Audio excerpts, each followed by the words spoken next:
You're listening to the Human Music Podcast. Woo! You guys ever feel like you go through those periods where like you don't know what you want to listen to, and it's like you don't want anything new per se, but you're so tired of everything else that you've heard? Yeah. I wonder what that is. I wonder if that's like a dopamine depletion thing. And you're just like, Also tied into the fact that like a lot of the shit that we get fed music wise nowadays is just like a recreation of other shit that we've heard before. And it takes a lot nowadays to hear something that you're like, what the fuck is this? Like, I'm totally about this. Usually it's like, what the fuck is it? And then you like it 2 weeks later.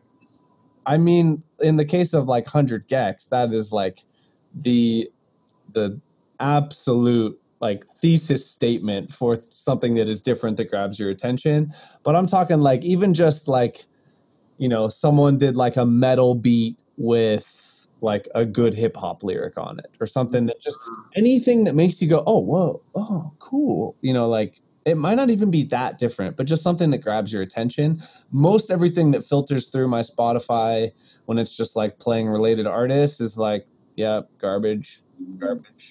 I mean, not garbage, but like meh. But like, okay, you're doing this thing, or you're doing this thing, or you're doing this thing. It just doesn't seem that inspired. Exactly. It's like, oh, another one of those. Yeah, exactly. You're doing that thing.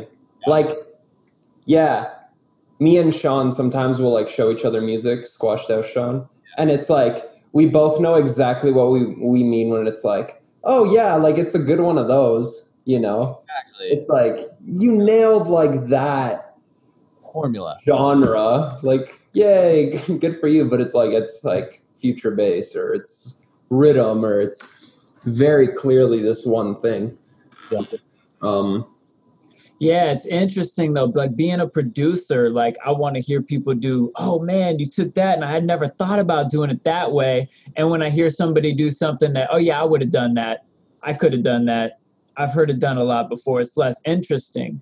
But then a lot of times you get to the fan side of it, or the blogger side of it, or the promoter side of it, and it's like, oh yeah, you know, that doesn't really fit in with what we're doing over here. This channel is all about Liquid D&B, and if it's not Liquid D&B, then it just doesn't go on this channel. Like, it's a cool song, but it just doesn't fit in with my mix. Because people came here for Liquid D&B, or whatever it is on that, you know, Trap Nation, whatever it is on that site, or whatever this person like really is about. Like, oh man, I love hip hop. That's not hip hop. It's got weird sense. I do stuff where people are talking over rap beats. Yeah. I mean, I think there's an important distinction there though, because you're either identifying with the genre and trying to push that genre a little bit, like, you know, like jump up drum and bass. Like there's some guys that still make like very like clearly jump up drum and bass that are still doing it like in a really unique, cool way. And the person that's curating their jump up drum and bass blog is still going to be like, this shit's hot, you know? Whereas like, you know, it's like as the producer, like you could make a remix of like a pop song that just came out in some other genre, knowing for a fact there's a built-in audience for that. We as producers go, you're doing that purely for reach, not because you love it. And like there's still going to be a huge built-in audience for it. You know, we can complain about it all we want and point fingers, but there's still going to be a huge built-in audience for that. You know, it kind of circles back to the previous point where it's like Tesko or I or you is going to listen to something and be like, oh, they're doing that thing. Oh, they're doing that thing. Oh, they're doing that thing. It doesn't mean no one's going to like it. You know, probably a lot of people are going to like it because it's doing that thing that they now associate with. Like the rhythm kid is going to love every rhythm tune that comes out, and it doesn't matter. But as producers, we just have like a little bit more of like a discerning taste for that thing, you know? I think with like discerning taste and understanding, that's the healthy side of the coin. And then the flip side of the coin is the haterism. Like just, you know, all the DJs standing around in the corner with their arms folded while everybody else is dancing and having a good time. Like, nah, It's not cool that you just put Nirvana over a house beat. Well, the other 95% of the people in the room think it's really cool that Nirvana's happening over a house beat for the first time in their life. Yeah. Even if the concept of insert literally anything onto a house beat and it works in this party. Popular song plus the drums for this room. You know, it's like, yeah, there's a reason that works. It's because people came to this room to dance in this speed. Yep. And they also love that song that's in a completely different genre.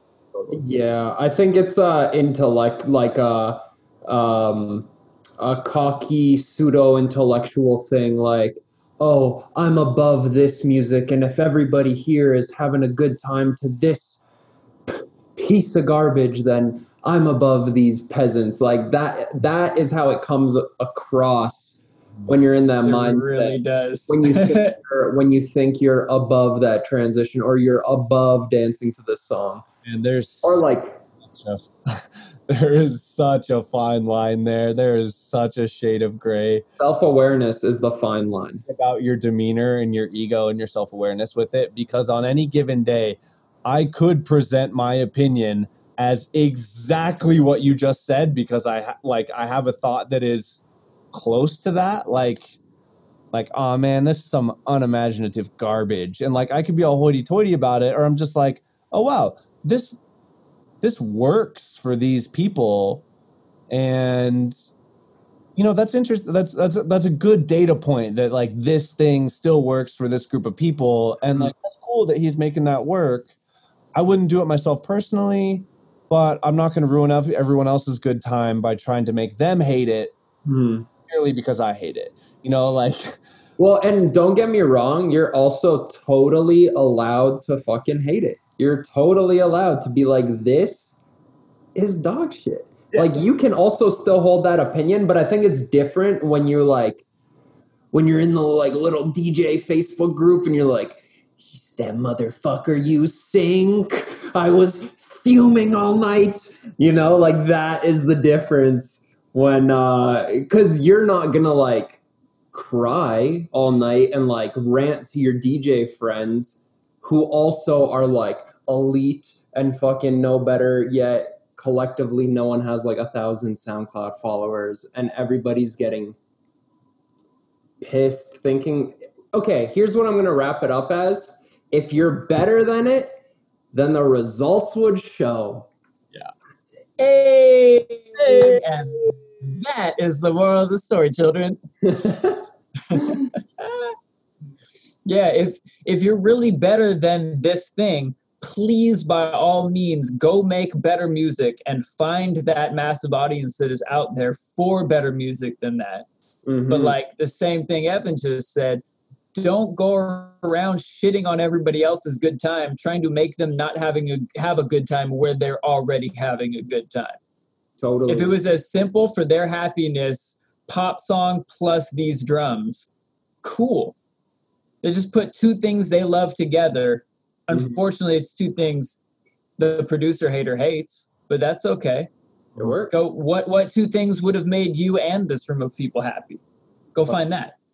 There's definitely conversations I would have in the rave with my discerning DJ friends that I have learned are not conversations to have with my girlfriend or with people that are like uninformed. Like, you can't be like, yo, did you hear that? Like, he clearly left the bass on in both songs and it got limited super hard. And all of a sudden, like, then he cut one out and then it was just so noticeable. Like, that kick drum was all flubby and then it wasn't. And then, like, I clearly forgot to fucking do that.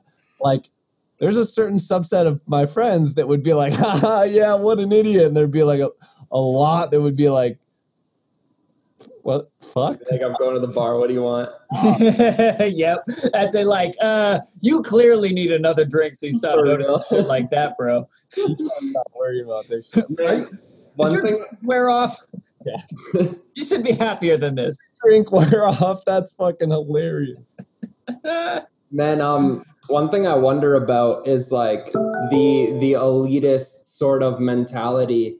If why those people get so bitter and pissed off is because of cognitive dissonance and is because of that belief of like, I could fucking do better. This is shit, blah, blah, blah. And then like reality doesn't actually reflect that. So they fume in these situations. And I've been thinking about it from that perspective, because as I get older, I come to realize how fucking little in most circumstances I tried my best holds. Like at the end of the day, it's the results that fucking matter. And the world does not give a shit about your feelings or your ideas or what you think you could do better. The world only gives a fuck about successful execution. And I think that's where maybe the cognitive dissonance is, because they have these ideas that they know they could execute better and blah, blah, blah. But like,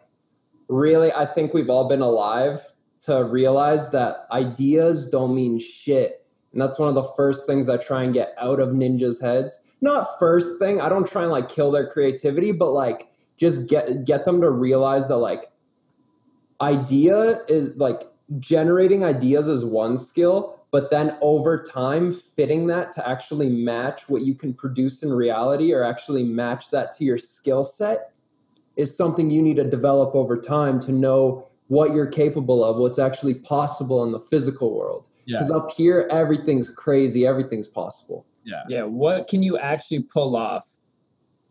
That's what it really comes down to. Right. And on the other side, it's like, if you can pull off a shitty transition with clashing bass, sometimes that's all you need.